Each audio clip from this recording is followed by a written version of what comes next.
Imagine reaching for your smartest tool right in the middle of a project, the one you rely on every single day to think alongside you. Mm-hmm. And suddenly, it is just gone. A total digital blackout that leaves you staring at a blank screen. Poof. Vanished. 19 days of pure silence from one of our most capable systems. Exactly. For nearly 3 weeks, that was our reality. But today, the lights are finally back on. Yeah. And the implications are absolutely massive. Welcome to today's Deep Dive. It is July 1st, 2026. We have a really fascinating stack of tech updates to sift through today. Right. Our central mission is exploring the messy reality of advanced AI. We are going to unpack the dramatic global return of Claude Fable 5. Finally. Yeah. Then we will look at the ballooning, unsustainable costs of running these digital brains. After that, we will examine a flood of new consumer tools hitting the market. Which is a lot. It is. And finally, we will ask if AI can actually do complex biological science. It is a packed session. The landscape shifts so incredibly fast right now. Okay, let's unpack this. Let's start with the biggest news of the day. There is a massive tension between making AI incredibly smart and keeping it safe. Right. Claude Fable 5 and Mythos 5 access is officially restored globally today. Mm-hmm. The U.S. government finally lifted those strict export controls. The entire system vanished back on June 12 for a very specific reason. Amazon researchers discovered a critical architectural vulnerability deep in the model's logic. Yeah. They found a jailbreak. Which is tricking an AI into ignoring its own safety rules. Right. But this was not just getting it to say something slightly inappropriate. No, this specific jailbreak was highly dangerous. It let Fable 5 completely bypass its core safeguards. Wow. Yeah. It could actually write malicious zero-day exploit code. And the mechanics of that are what forced Anthropic to pull the plug. They could not just patch it on the fly for specific high-risk regions. Right. They could not verify user nationality in real time with enough certainty. So they just shut access down for everyone globally. They had to act immediately. The potential fallout was simply too severe to risk. It is like recalling every car on Earth because someone bypassed a speed limiter. Beat. The scale of that decision is staggering when you really think about it. It really highlights how fragile our reliance on centralized models has become. But they finally engineered a fix. Anthropic worked directly with U.S. government security researchers to build a solution. They did not just retrain the main model, though. They built a separate system entirely. Exactly. They trained a new dedicated classifier that sits in front of the model. Okay. It analyzes the incoming prompt before Fable 5 even sees it. It blocks that specific jailbreak technique in over 99% of cases. Wow. Yeah, government researchers verified the new guardrails are extraordinarily strong. I have to make a vulnerable admission here.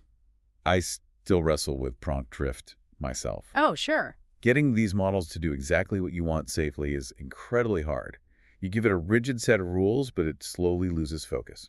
It is a constant tug of war for developers right now. You want maximum capability, but you absolutely need those rigid guardrails in place. And those guardrails are creating a deeply frustrating experience for heavy users. Yeah. If you are a paying user relying on Fable 5, there's a massive catch. Oh, yeah, you get Fable 5 globally on web and mobile right now, but there are very tight new usage limits attached to your account. You get a strict 50% quota through July 7. Because Fable 5 is running massive parallel inferences in the background, it draws down your token usage a lot faster than Opus 4.8 ever did. Right. After July 7, or if you hit the cap early, you need credits. You really have to plan your workflows around these strict new limits. Yeah. You cannot just spam complex queries to brainstorm anymore. Plus, the new safety classifier creates some serious workflow friction. If your prompt even brushes up against a safeguard, it gets automatically rerouted. Yep. You get bumped straight down to Opus 4.8 without warning. And the classifier is aggressively tuned right now to prevent another disaster. A small fraction of routine, completely benign coding tasks might trigger a false positive. That kind of unpredictability is a nightmare for enterprise software development. I am wondering how heavy users are actually going to handle these tight new quotas. They will have to be highly strategic. You have to cache your results and stop running redundant queries. So heavy users hit limits quickly or get silently bumped down to older models. Precisely. It is a brand new era of strict AI rationing. Which perfectly bridges into our next topic. This massive effort to secure and run these models brings up a fundamental issue. The infrastructure costs for these companies are absolutely skyrocketing. It is becoming the defining bottleneck of the entire tech industry. business leaders are getting noticeably frustrated by the current economic reality. Yeah. Palantir CEO Alex Karp just came out swinging against the system. He is openly criticizing OpenAI and Anthropic's reliance on the token model. The token model. That is paying for AI by the chunk of words it processes. Right. Karp makes a very blunt, practical point about enterprise deployment. Okay. Companies are completely exhausted by these endlessly rising, unpredictable AI costs. They feel like they're hemorrhaging cash on compute and want their control back. I totally hear that. It is like stacking Lego blocks of data. Yeah. The tower just keeps growing, and the monthly bill never actually ends. Right. When an agent runs thousands of hidden queries, the token model breaks down. Exactly. You ask one simple question, but the agent runs 50 API calls. Your token usage explodes before you even get a single usable answer. Are enterprise companies even seeing actual ROI on these massive compute bills yet? That is the billion-dollar question driving the entire market right now. Yeah. The financial sector is reacting aggressively to this exact tension. Mm-hmm. Meta shares just jumped nearly 9% on a very telling rumor. Reports suggest they are actively building a massive new cloud business. They want to sell their excess AI compute to other desperate companies. It makes perfect sense from a capital expenditure standpoint. Mhm. Meta bought hundreds of thousands of GPUs to train their own open source models. Right. Now they are sitting on a mountain of raw compute power. Turning that massive sunk infrastructure cost into potential new revenue is brilliant. It shows how desperate the broader market is for any cheaper infrastructure alternatives. Look at the recent fundraising numbers in the alternative compute space. A company called Together AI just raised $800 million in fresh capital. Wow. Yeah. Their valuation just skyrocketed to $8.3 billion almost overnight. And they specifically focus on providing cheaper, more efficient AI infrastructure. Yeah, they optimize the hardware layer and provide open source model hosting. They are meeting this massive, desperate market demand for predictable operating expenses. When you run an open source model on your own rented servers, costs stabilize. You are not paying a premium tax on every single word generated. Exactly. Is open source the only way companies can escape this token billing trap? It is definitely the most viable long-term path forward right now. Owning the model means you have predictable, manageable monthly costs. You finally stop paying rent on every single query your company runs. Essentially, businesses want their own keys to the car, not an endless taxi ride. Exactly. They need to drive their own economic destiny. Despite these massive, crippling infrastructure costs, the pace is not slowing down at all.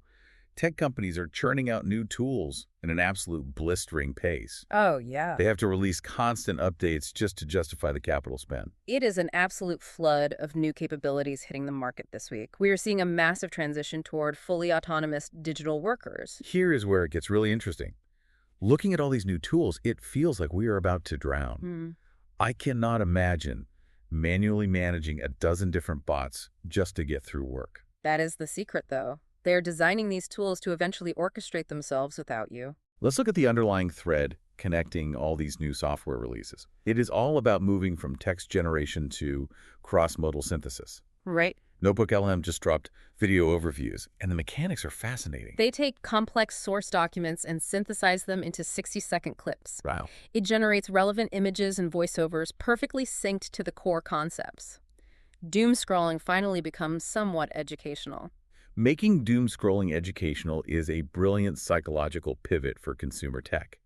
It takes our worst habits and wraps them in high-density knowledge transfer. Yeah. And Google is aggressively pushing this cross-modal capability everywhere. They launched Gemini 3.5 Live Translate for seamless, real-time audio translation.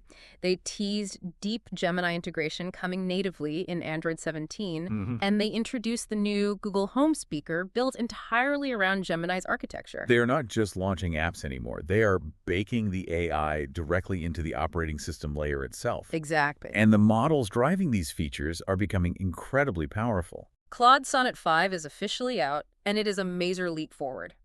Anthropic explicitly calls it their most agentic sonnet model yet. Agentic software. That means software that acts on its own to achieve your goals. Right. It operates semi-autonomously to solve complex coding and professional workflows. Then there is Gemini OmniFlash, which is pushing the boundaries of video. It supports high-quality, real-time video generation, but it also allows conversational editing from mixed text, image, and video inputs. You can literally just talk to your video editor to make complex cuts. We are also seeing a major structural shift in how apps actually communicate. Look at a new tool called Acti. It is an agentic keyboard designed specifically for mobile commands and search. It bypasses the traditional app interface completely. It understands your intent and fetches the right data directly into your text box. And then there is Humalike, which is fascinating from a psychological perspective. They are building the behavioral infrastructure for human-like AI agents. They provide the nuanced social skills and proactiveness that raw models currently lack. They are essentially selling digital empathy as an API service. Two-sec silence. But the most technically impressive tool this week might be TabStack browser automation. TabStack is a total game changer for agentic workflows. Traditionally, automating the web required hosting clunky, memory-heavy, headless browsers. Yeah, which is a pain. It is. TabStack completely rips out the visual rendering engine. It just automates the web within your app and streams the DOM state back. You do not even need to host a browser instance anymore. The result just streams back seamlessly in one incredibly efficient API call. That kind of efficiency is exactly what drives the cost down. But with all this rapid, chaotic growth, the industry is swarming with rumors. Oh, yeah. There is an unverified list circulating that 9 major U.S. tech companies are pivoting. The rumor claims they are actively exploring Chinese AI alternatives for their infrastructure. Whether it is true or just market posturing, it is incredibly telling. We are just reporting on the rumor here, of course, but it highlights just how desperate companies are for cheaper compute alternatives globally. Absolutely. Another persistent rumor involves the recent rollback of Claude Code features. There were accusations about hidden China proxy and time zone signals inside system prompts. The mechanics of that are interesting. People thought the model was secretly routing data through unauthorized geographic regions. The good news is Anthropic staff immediately addressed the controversy publicly. They confirmed that specific prompt writing behavior is already being actively rolled back. And finally, there is a fascinating rumor in the hardware space. SpaceX supposedly showed investors a prototype for a handset-like AI device. A physical AI phone that is reportedly much slimmer than a standard iPhone. Though we should note, Elon Musk quickly stated the rumor is false. Right. But even if it is early, it shows everyone is rushing toward ambient AI hardware. With all this happening, how are everyday people supposed to juggle these tools? The tools will eventually start talking directly to each other via APIs. You will not juggle them manually or open 12 different apps.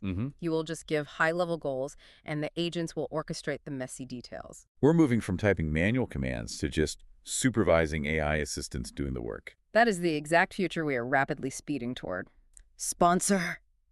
So what does this all mean? We have all these agentic tools and incredibly fast cross-modal models. Yeah. But a fundamental lingering question remains about their actual underlying intelligence. Can they actually do the complex, messy, intuitive work of a human scientist? OpenAI just released a massive new benchmark to test exactly that limit. It is called GeneBench-Pro, and it is a completely new standard for scientific AI. It focuses heavily on computational biology and advanced genomics.